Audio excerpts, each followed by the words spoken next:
México, un país atrapado en la cruenta guerra entre cárteles. Durante los años más oscuros de este conflicto surgieron personajes cuyas acciones desafiaron toda lógica, dejando una marca imborrable en la historia del crimen organizado. Uno de esos nombres es el de la Güera Loca. Más que una persona, su apodo se convirtió en un símbolo de la deshumanización y crueldad que caracteriza esta guerra. Pero ¿quién era en realidad? ¿Qué la llevó a cometer actos tan extremos? Y lo más importante, ¿cómo es que una mujer terminó destacando en un mundo dominado por hombres? La historia de la Güera Loca.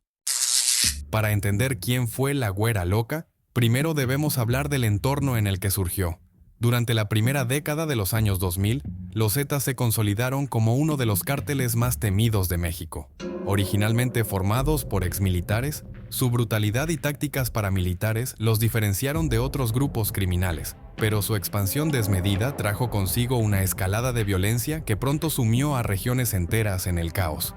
En este contexto surgieron figuras que no solo ejecutaban órdenes, sino que llevaban la violencia al extremo como un símbolo de poder. Era un ambiente donde los valores tradicionales habían sido reemplazados por un código de lealtad al cártel y una lucha despiadada por el poder. Allí la violencia dejó de ser una herramienta para convertirse en un espectáculo de terror que buscaba intimidar tanto a rivales como a la población. En el mundo del crimen organizado, los apodos no solo son una marca de identidad, sino también un reflejo de las hazañas o atrocidades que los portadores han cometido. Pero el caso de la Güera Loca es diferente. Su nombre no está asociado a grandes operaciones delictivas, sino a un acto tan extremo que se convirtió en una leyenda oscura. Antes de este evento, poco o nada se sabía sobre ella. Sin embargo, su infamia creció rápidamente gracias al impacto mediático y al morbo generado por las imágenes que circulaban. ¿Quién era realmente la Güera Loca? ¿Una sicaria sin remordimientos o una víctima más de un sistema deshumanizante? Los detalles sobre la identidad de la Güera Loca son escasos y contradictorios. Algunos testimonios indican que podría haber sido una mujer joven, rubia, de apariencia frágil, algo que contrastaba con su brutalidad. En algunos círculos se especuló que su entrada a los Zetas fue forzada, mientras que otros la describen como una mujer completamente entregada a la violencia del cártel. Independientemente de cómo llegó allí, su rol dentro del cártel no era común.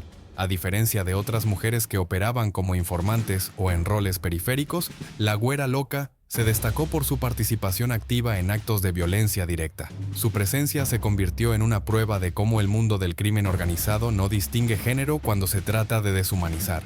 Las zonas bajo control de los Zetas vivían en un estado constante de terror. En estos lugares, la violencia no solo era normalizada, sino que era un mecanismo de supervivencia. Muchas personas se enfrentaban al dilema de ser cazador o ser presa. En este contexto, es fácil imaginar cómo alguien podría adaptarse al rol de victimario como una forma de protegerse.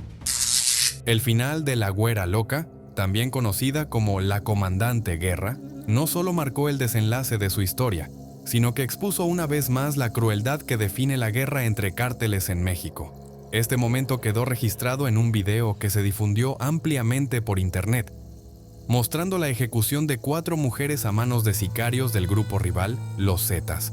La brutalidad de estas imágenes sacudió a la sociedad y sirvió como un recordatorio de las tensiones internas y la violencia sin límites que caracteriza al crimen organizado. En el material se puede observar a 4 mujeres de rodillas en un campo abierto, con las manos atadas a la espalda.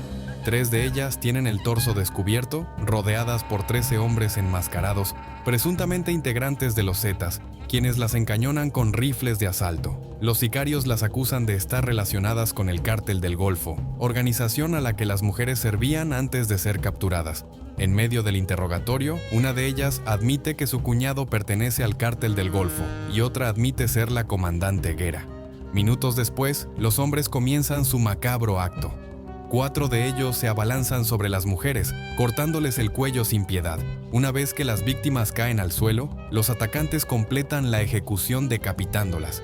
Este momento fue grabado y posteriormente difundido en redes sociales como parte de la estrategia de terror característica de los cárteles. Este tipo de videos no son solo actos de violencia, sino también herramientas de propaganda usadas por los cárteles.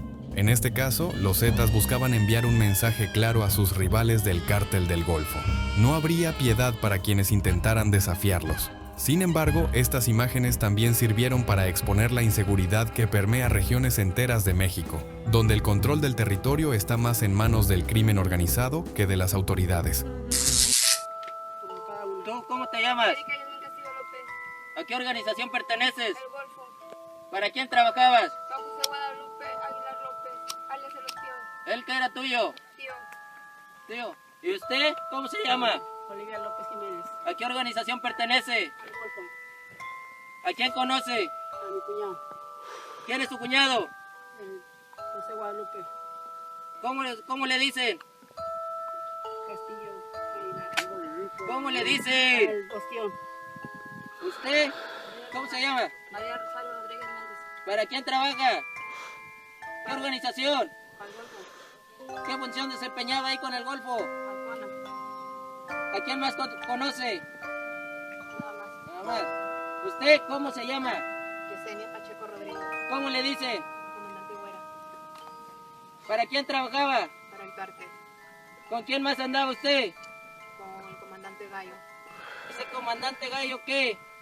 encargado de Altamira hasta Aldama, Saldama. ¿Quién más andaba con el comandante Gallo? Pájaro, ¿Y quién más? Telón, ¿Pájaro qué? que viene siendo el segundo de Gallo. Viene siendo el segundo del Gallo. Sí, ¿Y Pelón? siempre ando en la troca con ellos, ¿Cuántos grupos son en total? de 3 a 4. ¿Cómo se llaman? Los de Aldama les dicen Bravos y los de Cuauhtémoc les dicen Pumas. Puma. ¿Qué licenciados los apoyan? El licenciado Garza. ¿Y del ejército? Originalmente, los Zetas fueron formados como el brazo armado del Cártel del Golfo, compuesto por exmilitares altamente entrenados. Sin embargo, con el tiempo, los Zetas se separaron para convertirse en una organización criminal independiente, desatando una guerra territorial entre ambos grupos. Este conflicto dejó una estela de muertes y atrocidades como la que acabó con la vida de la Güera Loca. El caso de la Güera Loca no es solo una muestra de la crueldad del narcotráfico, sino un recordatorio de las profundas fallas estructurales que permiten que esta violencia continúe. Su vida y su muerte simbolizan las consecuencias de un sistema donde la pobreza, la falta de oportunidades y la corrupción son el terreno fértil del crimen organizado. Detrás de apodos como la Güera Loca, hay personas cuyas vidas, en algún momento, pudieron haber tomado un camino diferente. Su historia nos recuerda que la guerra contra el narcotráfico no se ganará solo con balas, sino atacando sus raíces. ¿Cuántas vidas más deben perderse antes de que algo cambie?